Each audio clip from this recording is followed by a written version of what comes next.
Hi guys, welcome back to So Many Dice. Today we're going to have a look at a vineyard game called Viticulture, which I'm sure everybody's heard of. It's been around since 2013.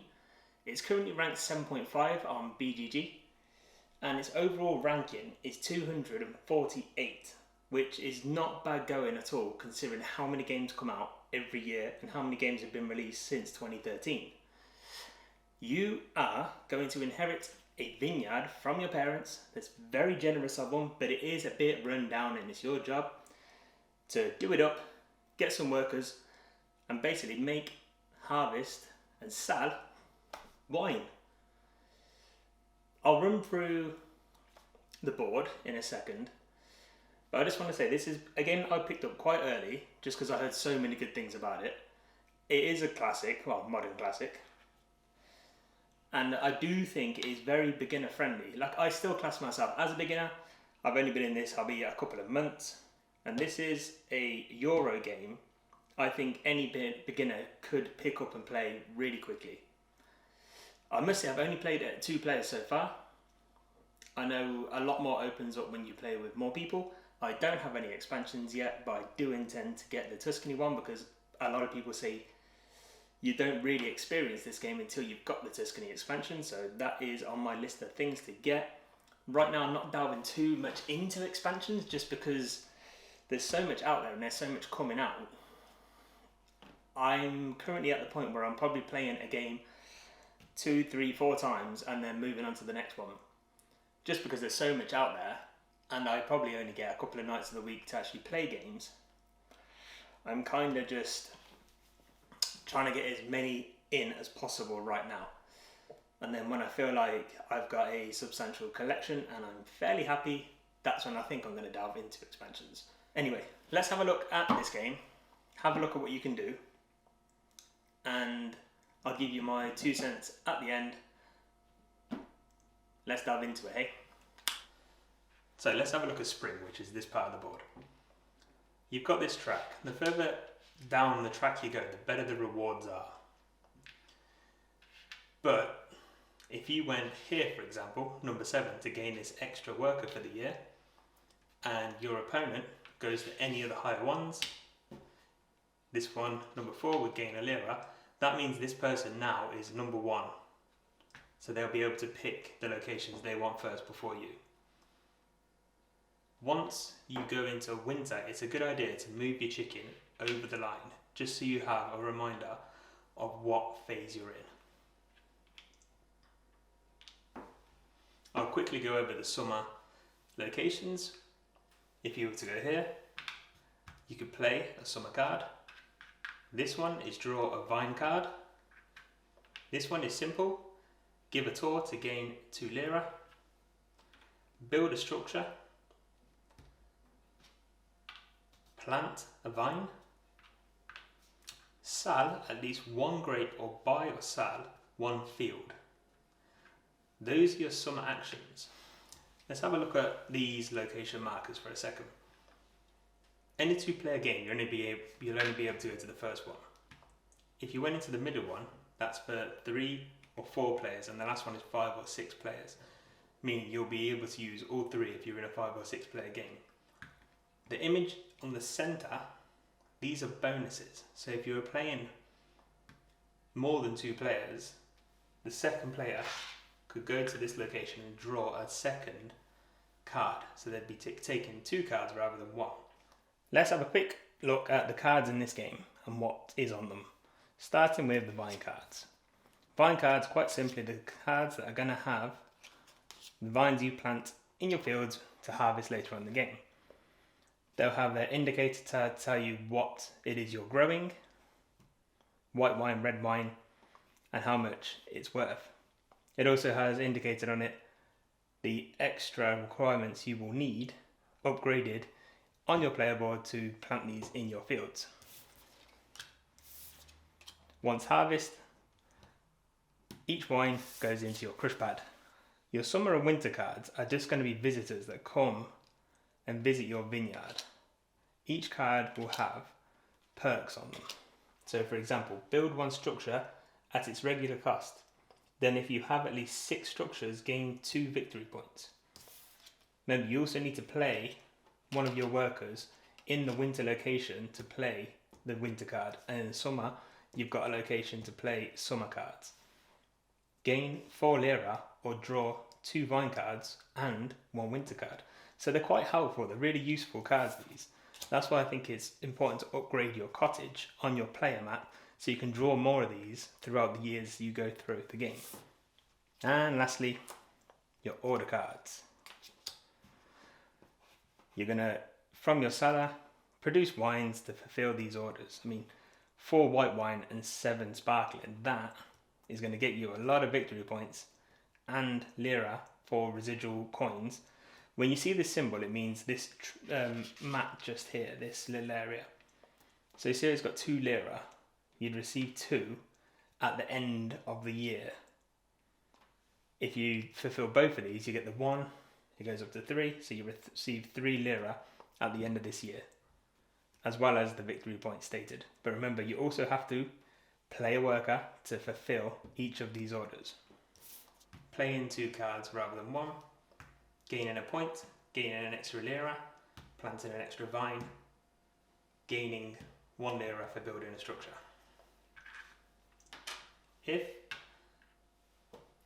the other player was in this location and you were playing a 2-player game, you wouldn't be able to go to these 2 locations. What you could do is send out your grande worker to have the same action.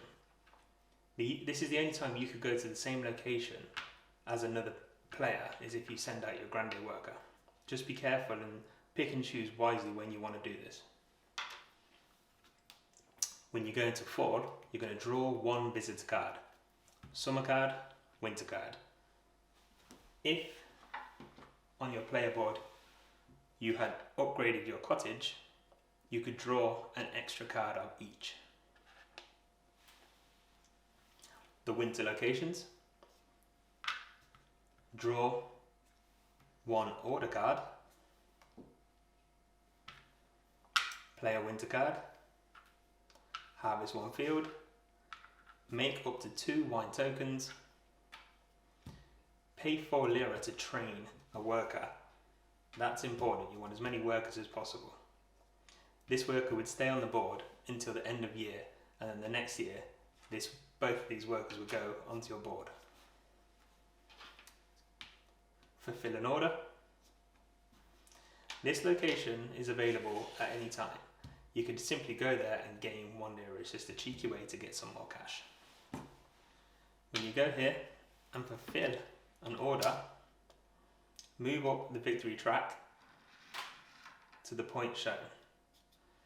Also, move this token into the 2 lira mark. This is the lira you're going to get at the end of year for fulfilling these goals. Each card will have a bonus lira mark on there for how many you're going to get.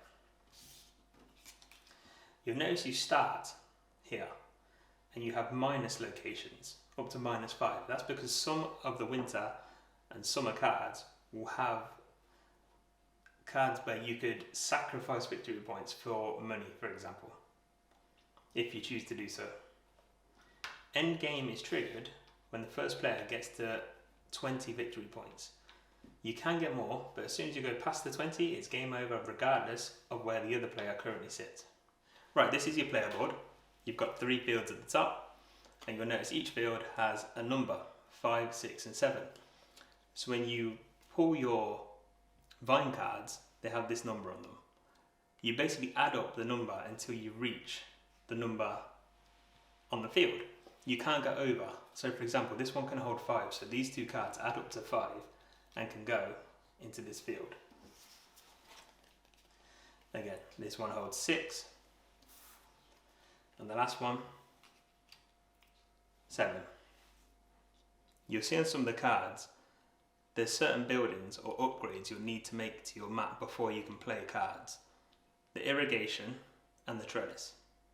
You can't put these into your fields without having these buildings. When upgrading your map, make sure you pay the cost next to the name of the item you're upgrading. Over here you've got uproot 1 vine or harvest 1 field for 2 lira. and this is your yoke. This means you can then place a worker here in the future if you want to harvest the field because somebody else has already taken their location on the player board. Tasting room. Whenever you've got wine in your cellar, you may gain 1 extra victory point when you give a vineyard tour. But that's 6 lira, quite expensive. You've got your windmill. When you plant a vine, you gain 1 victory point. Your cottage allows you to draw an extra card when it gets the fall. Right, let's have a look at this crush pad. So when you harvest the field, you gain the grapes indicated on there. So you'd have a 1 and a 4 for white wine. If I was to do this field, I'd get a 2 for red and a 4 for white. Now you see I've already got a 4. You can't go higher, you'd have to take it to the 3 and gain lower. If you were to choose the action where you sold, you could sell from your crush pad for the indicated amount. You've got your 3 cellars, small, medium and large. If you were to move over your wine from your crush pad to your cellar, you'd do so by sliding them over. And again, if you can't get that 4 in there because you haven't upgraded to your medium cellar, you basically push everything down till it fits in your small cellar. So again, the reds would be up here. Every time you go through a year, you advance everything, whether it's on your crush pad or in your cellar. Everything advances, as long as you have the upgrades to do so. 4 lira for your medium cellar, 6 lira for your large cellar. It is worth doing because then you can make different types of wines. You've got your rosé and your sparkling. If you can complete contracts with these rosé and sparkling, you'd earn more victory points and trigger endgame faster. And last but not least, you do have a slot for any of your available workers for the year. And there you have it, Viticulture, the Essential Edition. My very brief overview of the game. I didn't want to go into too much detail because this game's been around a while and other people have done very good playthroughs and reviews of this game already and how-tos. I just thought I'd get it on the channel just so it's in the collection and you guys can follow along with what I've got. So once again, thank you guys for watching. I hope you enjoyed. Comment something, please like and subscribe, helps me a hell of a lot, keeps me going with the channel and lets me know I'm doing something right. If I'm doing something you guys think I can improve on, also drop me a comment. I am not big-headed, I am here to learn, I'm new to the hobby, yeah? I have an Instagram, Stonemaier Instagram, you can drop me a message on there. And I've even started a TikTok, which I never thought I would have, but there you go. I am all in. I have backed this thing to the hilt. Anyway, I'm going to enjoy my weekend, play a game of Viticulture and have a glass of wine because it's the best way to play. See you soon, guys.